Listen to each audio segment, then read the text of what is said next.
ભાવનગરમાં anti corruption bureau દ્વારા ગોઠવાયેલ સફળ ટ્રેપના લાંચ લેતા ઝડપાયેલા ફાયર વિભાગના અધિકારી અને વચેટિયાને કોર્ટ દ્વારા 1 દિવસના રિમાન્ડ મંજૂર કરવામાં આવ્યા.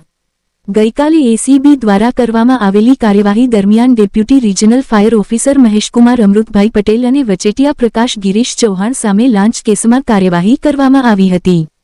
આરોપીઓએ ફાયર સેફટી પ્લાન અને સર્ટિફિકેટ એપ્રુવલ માટે 5 લાખની લાંચ માંગણી કરી હતી. સર ટી હોસ્પિટલમાં ફાયર વિભાગમાં કોન્ટ્રાક્ટર આધારિત કામ કરતા પ્રકાશ ચૌહાણે અગાઉ 50,000 લઈ લીધા હતા. બાકીની 2 લાખની લાંચ સ્વીકારતા સમયે એસીબીએ તેમને રંગે હાથ ઝડપી લીધો હતો. આ કેસમાં વધુ પૂછપરછ અને પુરાવા એકત્ર કરવા માટે આરોપીઓને 1 દિવસના રિમાન્ડ પર લેવામાં આવ્યા છે. હવે તપાસમાં મહત્વના પ્રશ્નો ઊભા થયા છે. શું સર ટી હોસ્પિટલમાં પણ ગેરકાયદેસર પ્રવૃત્તિઓ ચાલી રહી હતી? પ્રકાશ ચૌહાણ દ્વારા અત્યાર સુધીમાં કેટલાને ટાર્ગેટ કરવામાં આવ્યા છે? અગાઉ લેવામાં આવેલા 50,000 ક્યાં વપરાયા? અને આ રેકેટમાં અન્ય કેટલા વચેટિયાઓ સંડોવાયેલા છે? આ તમામ સવાલોના જવાબ આરોપીઓના રિમાન્ડ દરમિયાન બહાર આવે તેવી શક્યતા. રિપોર્ટ હિરેનભાઈ ચૌહાણ.